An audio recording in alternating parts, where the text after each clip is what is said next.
¿Puede una mujer oculta escribir grandes obras literarias y mantenerse en el anonimato por mucho tiempo? ¿Y crear increíbles obras? Sí, créanme que sí. Soy Ignacio Odín Porras, asesor del ex embajador del Principado de Andorra, director de notas culturales. He creado exposiciones de arte, conferencias, documentales, infinitas cantidades de premios gubernamentales entre ciudadanías ilustres, placas a la trayectoria y premios póstumos. Hoy quiero hablar y compartir con todos ustedes, cada domingo de cada mes, obras sobre escritores y poetas uruguayos aquí en el canal 11 Punta del Este y en todas sus redes de manifestación de proyección. Hoy en Gloria y Muerte, Harmonia Somers, la mujer oculta.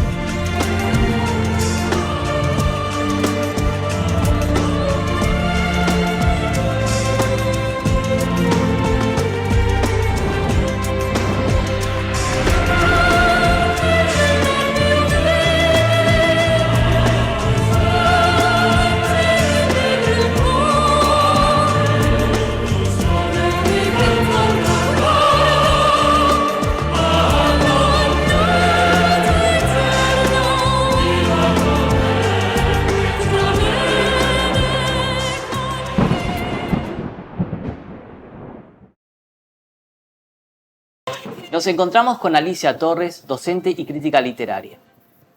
Alicia, ¿cómo estás tú? ¿Cómo estás tú, Ignacio? ¿Qué tal?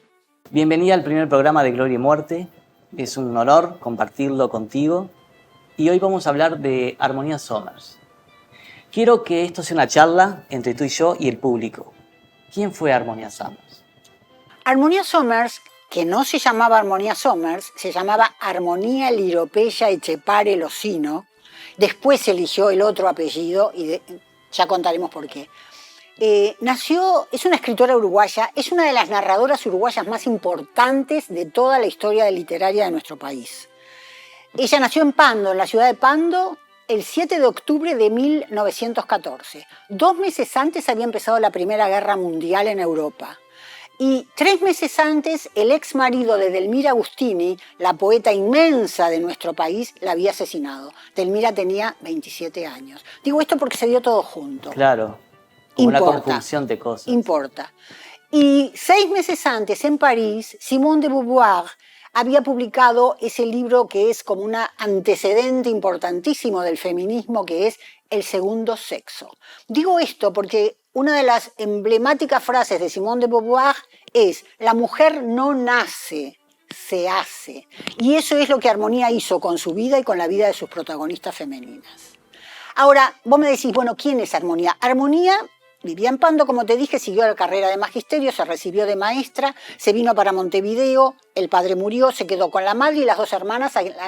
Ella tuvo que mantenerlas durante toda la vida, madre y hermanas, las 2 hermanas. Que comentaremos más adelante, brevemente, que también tuvo una circunstancia familiar. Sí. Quizás haya influenciado algo en su carrera. Es probable, Sigamos. es probable. Es más que probable. Más que probable. Bueno, entonces Harmonia empezó su carrera de magisterio, que era todo un prestigio increíble, tenía la carrera de magisterio en aquella época, porque era lo que casi todas las chicas podían estudiar, no podían estudiar cualquier otra cosa. Claro. Estamos hablando de hace mucho tiempo, más de un siglo. Y además después fue directora del Museo Pedagógico, hizo toda una carrera en el magisterio, fue Destacada. maestra, fue directora del Museo Pedagógico, fundó y dirigió en el Museo Pedagógico de Montevideo un departamento de documentación, por el cual después fue becada por la UNESCO a Europa para estudiar ese tema, tuvo otras becas en Europa, en Estados Unidos, o sea, hizo toda una carrera, pero paralelamente, esa era Harmonia Etxepare, la maestra. Claro. La pedagoga, como se decía antes. Paralelamente, a los 36 años, publica este libro, La mujer desnuda, su primera novela, un libro que firmó como Harmonia Somers, sí, y no como Harmonia Etxepare. Y esto ya empieza hablar de una leyenda de armonía que es la siguiente. ¿Por qué cambió su apellido? Claro. Porque tenía que proteger a la maestra, porque esta novela era, había mucho condimento sexual. Claro, eso es lo que te comentaba. Claro. Hay algo relacionado a ella que tiene como unos tildes que rozan lo sexual y roza como el conde de Lothamo. Sí. Porque se le parece un poco. Claro. Ella está en una lista, digamos, en un catálogo que uno de nuestros mayores críticos literarios, Ángel Rama, allá por los años 60, habló de los raros uruguayos en la escritura. Lo inicia con el conde de Lautréamont, Isidore Ducasse, que aunque era hijo de francés, nació en Montevideo, Exacto. vivió poco acá, al adolescente se fue a Francia y al poco tiempo murió y desapareció su rastro. Pero es un escritor maldito. Claro. Los escritores malditos, los que tienen como una literatura del mal, una literatura de lo demoníaco, de lo abyecto. Y ahí también, no solamente, hay raros como Felisberto Hernández o como Marosa Di Giorgio, dos grandes de nuestra literatura, que no van por ese lado, van por el lado de la extrañeza, de la rareza. Sus literaturas no tienen demasiado que ver con el mundo real. Claro, y por ese lado a lo mejor como que la catalogan o la fusionan por ahí. Exacto. Ella sigue siendo una de las raras. Su literatura es de las raras, pero lo que te decía de la mujer desnuda, ¿por qué causó el escándalo que causó en la ciudad de Montevideo? Un escándalo acotado a lo que podía ser un escándalo en 1950. Pero bueno, sí, pero lo fue. Pero lo fue. Pero lo fue. No un escándalo como el de hoy que los medios todo lo magnifican, en aquella época no. Pero sale una novela firmada con un hombre exótico, Armonía Somers, nadie sabía quién era. La mujer desnuda, lo empiezan a leer y ¿qué pasa en La mujer desnuda? Hay una protagonista femenina, la mujer desnuda, que se llama Rebeca Linke, que el día de su cumpleaños, número 30, se levanta, se corta la cabeza rueda, y cuando se empieza a desangrar, recoge su cabeza del piso y se la coloca, dice el texto, como un casco de combate, y así desnuda se va al mundo, y hace como un camino de libertad, de rebeldía. Va por el mundo siendo más que un objeto de deseo, como solía ser la mujer, un sujeto de deseo. Ella desea. Claro. Y va y se enamora y despierta el apetito en una aldea de los hombres, el apetito sexual y el odio de las mujeres. Y pasan un montón de cosas increíbles en esa novela, que no estaba habituada la sociedad de Montevideo a leer eso. Y hoy en día a lo mejor puede ser catalogada como una mujer feminista. Sí. Porque si hoy en día sí. La situación, porque fue una vanguardista, digamos. Totalmente, totalmente. En ese momento, en los años 50, no se hablaba acá demasiado del feminismo. No había, pasó mucho tiempo de los 50, ¿no? Entonces todo fue un escándalo porque como una mujer desconocida, además dijeron, ¿quién es Armonía Somers? Debe ser un seudónimo, o será extranjera una traducción, o será un hombre con seudónimo femenino, o será, dijeron, Carlos Real de Azúa, o será Carlos Brandi, el poeta que publicó junto a su amigo crítico de cine Álvarez, la novela en una revista, porque esta novela se publicó en una revistita, que después se fundió, y Armonía siempre decía, se fundieron por mi culpa, por publicarme la novela en la revista. La cuestión es que nunca se supo todavía en ese momento quién era Armonía Somers. Sin embargo, no fue lo primero que escribió, aunque se publicó en 1950. En 1948, según ella cuenta en un montón de entrevistas, escribió su primer cuento que se llama El derrumbamiento, que es mucho más, si se quiere, blasfemo, peligroso. No coincidía con la carrera que ella tenía. Nada, digamos. por eso el seudónimo. Claro. Porque si se hubiera sabido que era la maestrita, que era adorada por los niños, que era dulce, ¿Cómo tierna. pudo en ese momento? ¿Cómo podía escribir esas cosas donde el sexo era de una libertad? Armonía fue de las primeras escritoras uruguayas que en la ficción habló de homosexualidad, de lesbianismo. Importante ese detalle. Importantísimo. En los cuentos, ¿no? Pero el público no lo sabe. No. Porque no sabe, algunas personas, aunque parezca mentira, quién fue Armonía Somers. Exacto, no. Es una puerta de liberación. Es totalmente. Ella siempre estaba como liberando el inconsciente. ¿Qué piensan los hombres y las mujeres y no se animan a decirlo? Bueno, ella quería decir todo eso que suponía que los hombres y las mujeres no se animaban a decirlo a través de personajes literarios que ella inventaba. El primer cuento que escribe, como te digo, que además ella contaba que lo escribió sobre las rocas de Positos Nuevo, sentada, había mucho viento, el viento le volaba las hojas y además había algo demoníaco. Como si ese momento de origen de su literatura estuviera protegida Sí. por Mefistófeles o por el demonio o por lo que sea, porque hay algo del mal en sus cuentos, como lo había en Lautréamont. Lautréamont en su poesía habla del mal, pero Claro. buscan la belleza del mal. El arte la gente tiene que entender, no es que dé miedo, hay que encontrarle la belleza al mal, la belleza a lo corrupto, como Baudelaire con las flores del mar, la belleza de las flores corrompidas. Que cuentan una realidad. Exacto, exacto. ¿Verdad? Pero Harmonia Summers, en este concepto, ella escribe, digamos, lo que sucede, lo que siente, pero estamos hablando de 1950, no es lo mismo que ahora. Hoy sería común, hoy es algo muy común. Hoy la es mujer, original. Hoy la mujer desnuda, ella misma lo dijo muchos años después, en aquel momento fue un escándalo. Si fuera hoy, era una novelita rosa más. Porque realmente la lees hoy y decís, pero esto pudo causar el escándalo que causó, sí, porque acá nadie estaba acostumbrado a que una escritora mujer hablara del deseo femenino. Y en uno, si no sé si es en este, tú me corregirás, incluye a la Virgen. A la Virgen María. En ese ¡Qué primer fuerte! en ese primer cuento que te digo que escribió sobre las rocas, el derrumbamiento, el primer cuento que escribe bajo la influencia del diablo, del mal. Hay un hombre negro que es un delincuente, que es un asesino, que está escapándose de una cantidad de gente, de hombres blancos que lo persiguen para matarlo porque él mató a alguien.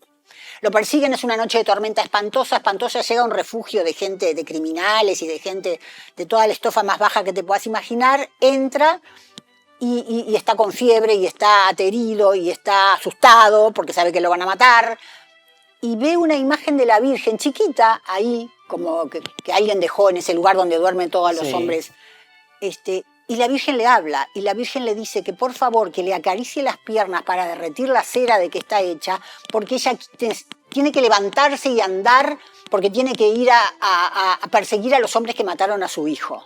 Y él dice, no, ¿cómo le voy a acariciar las piernas? Voy a acariciar las piernas, pero viene toda una cuestión erótica después. Claro. La caricia de las piernas pasa otra cosa, el negro está aterrado, pero la Virgen María le dice que siga. Pero ¿sabes lo que hay? Hay una cosa muy parecida a la mujer desnuda. La mujer desnuda se corta la cabeza y cuando se la pone es otra. Y se va a caminar, y caminando se busca a sí misma. ¿Quién soy y quién quiero ser? Quizás ella, con su seudónimo, trató de buscar su yo interior también. Claro. Porque a través de eso, ella pudo lograr. Exacto.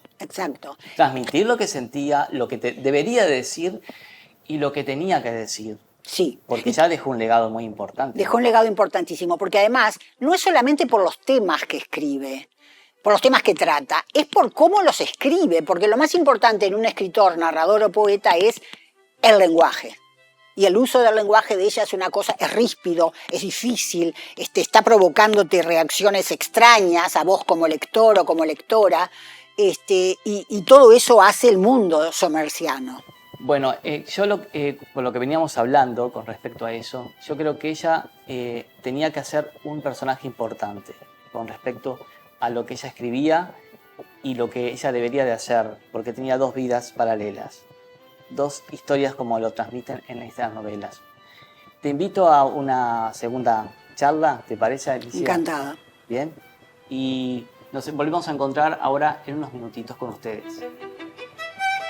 Agencia de viajes HC Viajes. Vive una experiencia única con precios increíbles. Vuela junto a HC Viajes alrededor del mundo. Vuela con tus sueños. Te acercamos al mundo. Los mejores paquetes de turismo. Vive una experiencia única con precios increíbles. Contactate y busca tu mejor destino de viajes. 094-426280. Con HC Viajes viví una experiencia única. Editorial Lesa. Editorial Lesa se especializa en material dedicado a los docentes. Libros de pedagogía, psicomotricidad e infantiles, entre otros. Los mejores libros en distintas áreas. Envíos a todo el país. Directora Anabela Bauzá. Contacto 094-426-280. Editorial Lesa. Clínica Odontológica Dr. Brackets. Es el momento de sonreír más. Odontología en general. Colocación de brackets en el día. Retomamos ajustes de otras clínicas. Colocación de prótesis. Ubicada en Zona América y en Tres Cruces. Contacto 096 063 614. Clínica Odontológica Dr. Brackets. Estimado público, volvimos de vuelta para charlar sobre Armonía Somers con la destacada Alicia Torres, que me acompaña aquí en este primer programa para deleite de todos ustedes e instruirlos. En este caso, sobre una escritora fabulosa. Yo quisiera comentarte y preguntarte si influenció un poco la historia personal que vivió. No sé si quieras comentarlo o tal vez acotar algo. Armonía Somers, que no fue nada fácil también. ¿Influyó en su vida? Bien, supongo que tú te referís a un descubrimiento que se hizo hace unos 20 años, un poco más de 20 años, de que los padres de Armonía, su padre anarquista, su madre católica, hago un paréntesis, el mismo escenario que con la poeta uruguaya Idea Vilariño, el padre anarquista, la madre católica, se ve que era algo bastante común en aquellos principios de siglo, ¿no? Armonía entonces adoraba a su padre y a su madre, tuvo 2 hermanas, como ya dijimos, y un buen día se enteraron de que el padre había tenido algún vínculo con una de las hermanas menores de la hermana y habían nacido de ese vínculo 2 niños que se entregaron al asilo. O sea que las hijas, en realidad las hijas legítimas no están así porque los padres de ella parece que tampoco estaban casados. O sea, era una cuestión medio familiar. Que era muy común en esa época. Que era bastante común en esa época. Había como unos modelos culturales patriarcales donde el hombre era el que decidía qué cuerpo y qué mujeres o qué hombres pasaban por su cama. Es muy difícil juzgar con tan pocos elementos una historia personal e íntima que además Armonía siempre ocultó. Y fue por suerte después de muerta que se reveló. Se reveló después. Se reveló después de muerta. Se reveló en el 2000-2001 por una investigación de Ana Inés Larreborges para un libro. Y Armonía, no olvidemos que falleció el 1 de marzo de 1994. Por eso este año, Ignacio, se cumplen 110 años del nacimiento y 30 de su muerte. Es como una conmemoración redonda de esos años, lo que está muy bueno para esto que vos estás haciendo, para hablar de Armonía, para hablar de su obra, para hablar de su imaginario, ese imaginario narrativo que no hay otra escritora uruguaya que lo tenga, eso hay que destacarlo. Reconocida. Sí. Por toda Latinoamérica. Y Europa. Y Europa. En Europa. Es más, te cuento, seguramente lo sabés y seguramente muchos de los que nos ven también, el fondo del archivo documental de los papeles que quedaron de ellas está en la Universidad de Poitiers, en Francia. Es allá donde se investiga. Yo no estoy muy de acuerdo con esas cosas. Yo creo que los archivos de los escritores uruguayos y escritoras uruguayas tienen que estar en Uruguay. Exacto. En la Biblioteca Nacional. Pero ese es mi parecer, y otros piensan otras cosas porque además se da buen dinero por la compra de los papeles en universidades, sobre todo estadounidenses. Pero bueno, la cuestión es que Armonía por algo nunca quiso revelar ese secreto y si eso influyó en su vida seguramente fue un dolor muy grande. Si eso influyó en su literatura, puede que sí, pero no hay, en su literatura si hay rasgos autobiográficos, si hubiese rasgos autobiográficos como en cualquier escritor o escritora, están muy, pero muy velados. Entonces no se puede decir, sí, mira, esto es por eso. Que hay cuentos, por ejemplo, o alguna novela donde hay 2 hermanos, sí, eso es muy normal. Claro. Que hay 2 hermanas, pero se puede decir que está contando su autobiografía, me parece que no tanto, ¿no? Yo creo que una cosa muy importante en la vida de ella fue conocer a quien fue su marido. Fíjate que fue la única de su familia que se casó, que tuvo un marido por 3 décadas hasta que él falleció, Rodolfo Enestrosa, que era un hombre que no tenía nada que ver con la literatura directamente. Pero un hombre que según cuentan quienes lo conocieron era muy grande, Armonía era más bien baja, era un bon vivant, era un hombre carismático, de gran sentido del humor, de gran histrionismo, que recibía amigos y amigas. Armonía vivió en muchas casas, pero fundamentalmente en 2. La que ella llamaba La Torre, que era los apartamentos que tenían en el piso 16 del Palacio Salvo, y una casa que él le construyó, Rodolfo, el marido, en el balneario Pinamar, que llamaron Somersville. Él la llamó Somersville porque fue un hombre que dedicó esos 30 años de vida en común a hacerla feliz, a proteger su obra, a reunir a escritores y escritoras a su alrededor para que ella estuviera cómoda y pudiera crear. Él tenía como una especie de adoración por la creadora con la que se había casado, y fomentaba el trabajo de ella, ¿no? ¿Alguna actividad piensas tú que habrá este año? Bueno, ojalá. Acá, Desde este momento tenemos que hacer hincapié con todas esas personas sí, que nos miran, de repente parte gubernamental, sí, sobre todo eso, que tendría que hacerse algo, ¿no? sí, porque son 2 aniversarios, Que no se dan. nacimiento y muerte. Y acá no sé por qué, Ignacio, se acostumbra a conmemorar o celebrar los centenarios, los 100 años, no sé por qué, pero si Sí, vos pensás un sí, poco, siempre. 100 años, el año pasado 100 años de este, el otro año 100 años del otro, estos aniversarios así medio quebrados, no sé. Yo creo que el mejor homenaje que se le puede hacer a una escritora, a un artista plástico, a un músico, a un cineasta, a un actor o actriz es conocer su obra, leerlo, ir al museo a ver sus cosas, ir al concierto, recordarla presente, como estamos haciendo ahora este programa. Claro, mantenerla presente. exacto, hacer charlas, escribir sobre ella, reunirse con amigos, leer algún libro y comentarlo entre todos. Porque Alicia, tú la conociste. Yo la conocí, sí, la conocí. ¿Qué nos puedes compartir que puedas? Sí, no, todo lo que conozco se puede compartir. Yo la conocí, te digo exactamente cuándo, en el año 89, por un amigo en común que es Wilfredo Penco, que es el doctor Wilfredo Penco, actualmente presidente de la Corte Electoral y además presidente mucho tiempo de la Academia Nacional de Letras, y gran amigo de las dos. Por intermedio de él la conocí, pero después tuve mucho más trato con ella por su íntimo amigo, que fue otro escritor que falleció el año pasado, Miguel Ángel Campodónico, un narrador y periodista, que fue muy amigo de ella y con el que algunas veces la acompañamos a Pinamar. La llevamos en el auto porque ella no podía ir sola. Y esa casa de Pinamar, que era hermosísima, Somersville, ahí estaban como los recuerdos de la felicidad que ella tuvo con Rodolfo. Y le gustaba mucho ir ahí. Y ella, vos sabés que hay un problema que comentamos en algún momento contigo fuera de cámaras, que es el tema de su sepulcro. Claro. No sé si te interesa hablar de eso. Sí, me interesa mucho. Armonía Somers compró un sepulcro en el cementerio británico, tiempo antes de morir, lo encargó de granito rosado, contra un muro blanco. Es un sepulcro que tiene una cruz labrada y tiene 2 placas, creo que serán de bronce, una con el nombre del marido, Rodolfo Nestroza, y otra de la madre. No aparecen ahí el padre, las hermanas después aparecerían, pero no al principio.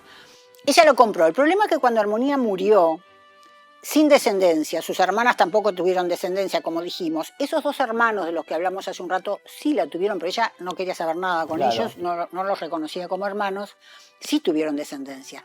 Y esas hijas, sobrinas, que Armonía no aceptaba, o que ellas no aceptarían Armonía, no sé cómo era la historia. Común en las relaciones familiares. Común en las relaciones familiares, que hacen y no hacen a las obras artísticas de los autores y autoras. Bueno, pero el problema es que yo no sé si esas personas fallecieron o qué, nadie se hace cargo de su legado, nadie cobra los derechos de autor, que te das cuenta que ese es un problema grave, ¿no? Porque de eso vivían los escritores, pero con eso se podía pagar cualquier deuda que se tuviera. Desde que ella murió y no se pagaron más, no sé cómo se dice, me lo explicó muy bien el gestor cultural del cementerio británico, que es el arquitecto Eduardo Montemuño, que es un militante. A quien le mandamos un saludo fuertísimo. ¿Cómo no? Sí, si nos está viendo, encantadísima. Gentiles. Él milita con fervor por Armonía Somers y por ese sepulcro donde se han hecho entrevistas, lo van a fotografiar gente de otros países que viene. Y que hace un recorrido y cuenta su historia, que es bueno que también que lo sepan. Sí. En el Día del Patrimonio, por ejemplo, siempre en el cementerio británico se hace alguna actividad organizada por él. Pero el problema es que hay una deuda que no es tan grande, pero hay como un impuesto que se paga, aunque sea tuyo, el sepulcro. No sé si es mes a mes, semestral, anual, y eso no se paga. Y eso corre el riesgo de que ese sepulcro lo pierda Armonía, digamos. ¿Y qué va a pasar con sus restos? ¿Qué va a pasar con sus restos? ¿Y cuál sería la solución para eso? Bueno, según Montemuño, que estuvo pobre buscando apoyo en editoriales, en instituciones públicas y privadas, y todavía no tuvo suerte, lo mejor sería hacer, ¿viste esos colectivos que hay para determinadas cuestiones? Él está en eso, encargándose un poco de si hace o no hace un colectivo que, digamos, bueno, para que Armonía no pierda el lugar de descanso eterno. No solo armonía, entendamos, nosotros, es un legado. Porque ¿qué legado nos dejó Harmony Summers?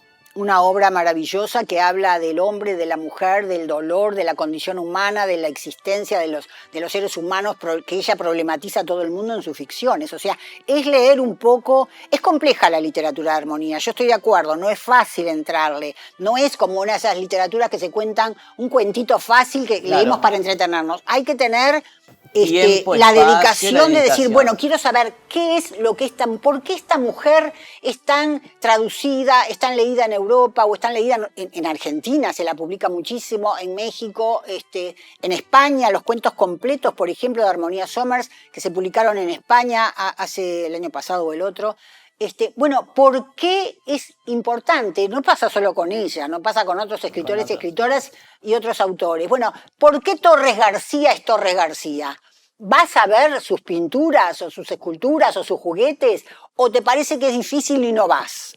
Es el mismo juego, ¿no?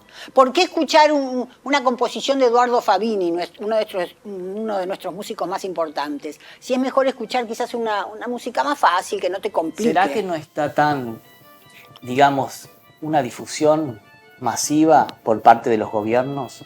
¿Será eso? Sí. Porque yo creo que este año, ya que estamos comenzando el primer programa, se debería de hacer algo. Ojalá. Alguna placa conmemorativa. Hay alguna cosa. En Malvin hay una plazuela con el nombre de ella. En la casa donde nació, en Pando, me han dicho que hay una placa, yo nunca la vi. Hay alguna cosa, pero creo que no alcanza. ¿Sabes lo que pasa? Yo creo, y quizás mucha gente me va a odiar por esto, pero yo creo que los uruguayos y las uruguayas somos un poco tacaños, no hablo de dinero, tacaños en el reconocimiento de nuestros mayores valores. Sí. Somos como ingratos, nos dejaron tantas cosas, hicieron un trabajo tan importante durante toda su vida, y bueno, y está ahí, no importa. Claro. Ella quiso hacerlo, él quiso hacerlo. Interés y ocupación. Sí, por eso es importante un programa como el que vos hacés, u otras personas que también puedan hacerlo, ¿no? Para que esto se difunda y de repente ir sembrando pequeñas semillitas o tirando migajas por un caminito que conduzca a algún buen lugar. Alicia, te agradezco muchísimo por haber estado en el primer programa, que es importantísimo, de Gloria y Muerte. Y bueno, quiero hacerte un obsequio de la escritora Inés Buchiazo, que es Rosas y Violetas para Juana. Te lo entrego a ti. Muchísimas gracias. Muchísimas gracias con a ti. Toda la mejor de las suertes. Muchas gracias para ti, muchas gracias por Inés Buchiazo, por escribir evidentemente un libro sobre Juana, por lo que veo sobre Juana de Ibarburu, me imagino. Exacto. Y agradecerte muchísimo, bueno, que hayas venido a visitarme con esta idea tan buena que tuviste. Invitarnos a tu hogar. Bueno, un placer que hayan venido. Y me parece como haber tenido un poco armonía con nosotros. Escuchándonos, era muy crítica Armonía, era muy crítica y podía ser dura con sus opiniones. Poca imagen tenía ella. Sí, fue porque hay muy mucha encerrada. confusión con eso. Fue una mujer que vivió muy encerrada, salvo en su vida de maestra, que ahí salía al mundo, claro. Pero en su vida de escritora fue muy encerrada, muy recoleta y tenía un grupo de amigos pequeños y era con los que se veía, pero no era amiga de, bueno, en esa época tampoco era que los escritores o las escritoras fueran a la televisión o estuvieran en los medios, no había TikTok, no había redes como hay hoy. Como ahora. No, y ella era, si daba entrevistas, que pocas dio, exigía que las preguntas vinieran por escrito y ella contestarlas por escrito y revisarlas antes de que se publicaran. Muy crítica. Sí. Muy cuidadosa. Tenía, digamos, había construido una figura de autora que la había construido ella, por eso nunca sabemos hasta dónde es verdad o mentira ciertas cosas, y la cuidaba con mucho rigor. Muchísimas gracias. A vos, Ignacio. Y a ustedes los invito a reunirnos el próximo mes, el primer domingo de cada mes, en Gloria y Muerte.